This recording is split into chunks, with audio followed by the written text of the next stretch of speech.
Reka nongere mbifuriza umugoroba mwiza rero abakomeje kudukurikirana ku Ishyano News TV. Reka nizere ko mwagize uwa mbere mwiza. Reka nizere ko icyumweru mwagitangiye neza cyane aho merereye hose mu bice bigiye bitandukanye. Mbifurije gukomeza kugubwa neza ndetse nanabifurije umugoroba mwiza cyangwa se ijoro ryiza bivanye naho muherereye mwese. Ikaze mu makuru agezweho rero muri kano kanya, ikaze kubikomeje kugenda bivugwa haba hano mu Rwanda ndetse no mu karere k'ibiyaga bigari, dore ko hakomeje kuvugwa amakuru menshi cyane agiye atandukanye agendanye n'ibikomeje kugenda bigaragara. Muranyemeranya rero mu Rwanda aho abantu bagera kuri 5 bishwe n'imvura imaze iminsi 2 iri kugwa mu Rwanda. Ibi bintu byahereye hehe byose tugiye kubirebera hamwe muri kano kanya. Naho muri Warikare rero Wazalendo yasuzuguye itegeko rya FARDC ryo gukuraho bariyeri by'umwihariko ikusanyirizaho ibigendanye n'imisoro nk'uko bikomeje kugaragara. Turagaruka kandi by'umwihariko kuri uyu mutwe wa 23 wamaze gushimangira yuko utazasubira idoha muri Qatar, by'umwihariko mu gihe ngo leta ya Kinshasa itabirekuye abantu bagera kuri 700 by'umwihariko bari mu batanzweho raporo cyangwa se urutonde rw'abo leta ya Repubulika Demokarasi ya Kongo igomba gufungura, kandi ibingibi ngo bikaba bikubiye mu mahame by'umwihariko impande zombi zirutse gusinyanya, by'umwihariko ubwo zari idoha mu gihugu cya Qatar nk'uko bikomeje kugaragara. Turagarukana kandi no ku yandi makuru yandi akomeje kugenda avugwa, nuko mbashuje mwese kuba ariko muradukurikirana n'abatwumviriza, baba abari mu Burundi, abari mu Rwanda, abari hirya no hino mu isi, abari bwota amasi mu bihugu bya kure. Mbibutse nanasaba gupyonda cyangwa se gukananitse subscribe cyangwa se s'abonner mu rurimi rw'igifaransa kugira ngo mubashe kugenda mudukurikira mu buryo bwihuse cyangwa se mu buryo bugezweho rwose. Mutanga ibitekerezo mukande like, ibiganiro byacu munabisangize ku nshuti zanyu mwese. Kaze kuri mwebwe rero mwese mukomeje kudukurikira, reka mbabwire ngo rwose ni nako nkomeje kwifuriza ibihe byiza cyane ndetse tunihanganisha aba bahuye n'ibibiza nk'uko bikomeje kugaragara cyangwa se nk'uko byamaze kugenda bitangazwa. Minisiteri ishinzwe ibikorwa rero by'ubutabazi Minema yatangaje ko ibiza byakomotse ku mvura yaguye hagati y'itariki ya 16 ubwo ni ku wa gatandatu na 17 ubwo nejo ku munsi wo ku cyumweru Kanama 2025 byahitanye abantu bagera muri 5 mu gihe abandi 25 bakomeretse. Kuva muri Nyakanga 2025 hatangiye kugwa imvura rero mu gihe byabimenyerewe ko ibihe by'impeshyi rero nta mvura igwamo, yanagwa by'umwihariko ikaba ari nke cyane ku buryo nta kintu ishobora kuba yakwangiza.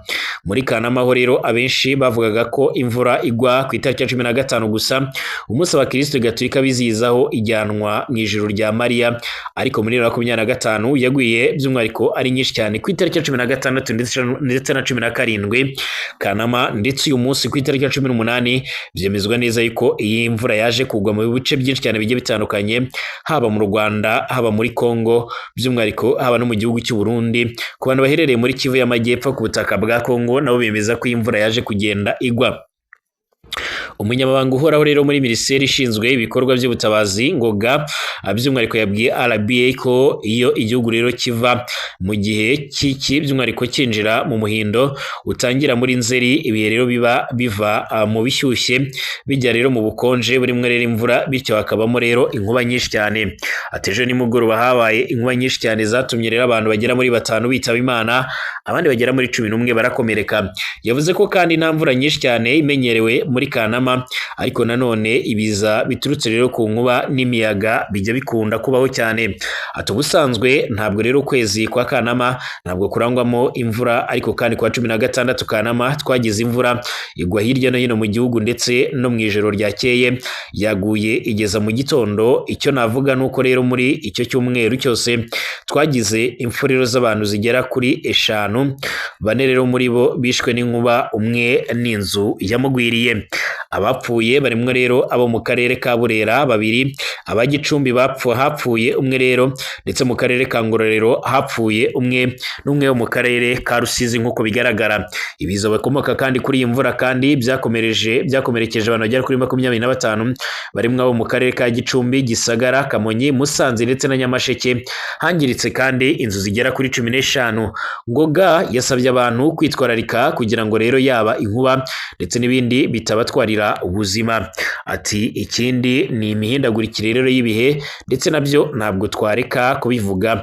Ubusanzwe tumenyerewe ko rero umuhindo ari wo ugaragaramo imvura utangira muri Nzeri, kuba rero by'umwihariko haguye imvura yaguye hafi ijoro ryose ni cya kindi by'umwihariko kinahamya ko ibihe bigenda bihinduka. Uyu Ngoga kandi yavuze ko uretse abantu n'inzu zangiritse hari n'ahagiye by'umwihariko hagaragara umwuzure ariko kandi udakanganye cyane. Ati ibindi ni ukuba rero habaho rero amazi yuzura agafunga umuhanda, twabibonye nko muri Gatenga uyu munsi, muri Kigali rero ndetse n'ahandi hirya no hino mu bishanga, kubera by'umwihariko imvura yaguye umwanya munini cyane, amazi yagiye azamuka. Ariko kandi navuga ko mu bijyanye n'imigezi ntabwo yazamutse ku rwego ruri hejuru, ni ukuzamuka by'umwanya mutoya ukongera ukamanuka. Yahamije ko kandi nubwo imvura yagwaga by'umwihariko ari nyinshi, ariko kandi by'umwihariko yacishagamo igahita, bituma nta myuzure yo ku rwego rwo hejuru yabayemo mu Rwanda hose. Ngoga yashimangiye ko kandi Minema ifatanyije n'uturere ifasha abangirijwe n'ibiza, hakabaho rero kwihanganisha ababuze ababo ndetse no kubafata mu mugongo. Minema kandi isaba abaturarwanda kwitwararika mu gihe rero imvura iguye, umuntu ari hanze akinjira mu nzu, by'umwihariko ugeze mu nzu akenera gukoresha ibyuma bikoresha amashanyarazi, mu gihe kandi hari inkuba zikubita, kwirinda kujya kureka amazi yo hanze ndetse n'ibindi. Inasaba kandi kuzirika ibisenge neza ku buryo rero nyine inzu zidasamburwa n'umuyaga, ndetse no gusiburira imiyoboro itwara amazi y'imvura, kugira ngo rero igihe imvura iguye amazi abone aho anyura by'umwihariko yisanzuye nk'uko bikomeje kugaragara. Ibi rero by'umwihariko byongeye kwibutsa abantu iyindi mvura yigeze kugwa ikaza guhitana ubuzima bw'abatari bakeya, nk'uko byaje kugaragara mu karere ka Rubavu no mu bindi bice bigiye bitandukanye. Ariko kugeza amagingo aya ngaya ibikomeje kugaragara ndetse n'ibikomeje kugenda by'umwihariko bitangazwa, by'umwihariko bikaba bikomeje kugenda bishimangira yuko ibintu bishobora kuba byafata indi ntera. Tugaruke kandi ku yandi makuru akomeje kugenda agaragara by'umwihariko hano ku butaka bwa Repubulika Iharanira Demokarasi ya Kongo. Biravuga yuko rero muri Walikale ibintu byongeye kuzamba cyane. Umutwe witwaje intwaro by'umwihariko wa Uhuru uba mu ihuriro ry'Abazalendo wateye utwatsi itegeko ry'ingabo za Repubulika ya Demokarasi ya Kongo FARDC ryo gukuraho bariyeri by'umwihariko washyize muri teritwari ya Walikale mu ntara ya Kivu y'Amajyaruguru. Uyu mutwe kandi washyize bariyeri by'umwihariko mu gace ka Blaza garereye muri grupuma ya Wawo Uloba, usanzwe by'umwihariko ukusanyirizaho rero imisoro mu buryo rero bunyuranyije n'amategeko. Umuyobozi w'iyi grupuma kandi by'umwihariko witwa Murengezi yatangaje ko imyitwarire y'uyu mutwe yarakaje abasirikare bakorera mu kigo cya Ntoto, kuko rero usoresha n'abana basaba ko rero by'umwihariko iyi bariyeri ikorwaho, ariko kandi uyu mutwe waje kubyanga. Nyuma yaho rero uyu mutwe wanze gukura bariyeri muri iki gice, impande zombi rero zashwanye. Hari impungenge y'uko iyi bariyeri ishobora gutuma impande zombi zihangana mu gihe by'umwihariko yakomeza kwifashishwa mu gusoresha abaturage. Murengezi yagize ati Wazalendo yo mu mutwe by'umwihariko wa Uhuru yashyize by'umwihariko bariyeri muri Blaza igamije kugenzura urujya n'uruza rw'abaturage, ibatoteza by'umwihariko abakorera rero by'umwihariko ntibitaye ku myaka n'abana bagomba kwishyura kugira ngo rero by'umwihariko batambuke. Byarakaje FARDC maze bajya gusubiza aha hantu by'umwihariko kuri gahunda, ariko kandi Wazalendo yabyanze. Wazalendo ishyigikiwe by'umwihariko na leta ya RDC kubera ko yifasha kurwanya ihuriro rya AFC ribazwa mu mutwe wa 23, gusa bitewe n'imyitwarire mibi y'iyi mitwe y'inyeshyamba ndetse n'ingabo za leta bikunze guhangana rimwe na rimwe rero by'umwihariko bikarangira banarasanye. Nk'urugero ku itariki ya 14 by'umwihariko Kanama, umutwe wa Wazalendo uyoborwa n'uwise Generali Saddam barasanye n'ingabo za RDC mu gace ka Tukulote garereye mu ntara ya Mainema, hapfa abagera ku 9 barimo n'abasirikare bagera muri 2.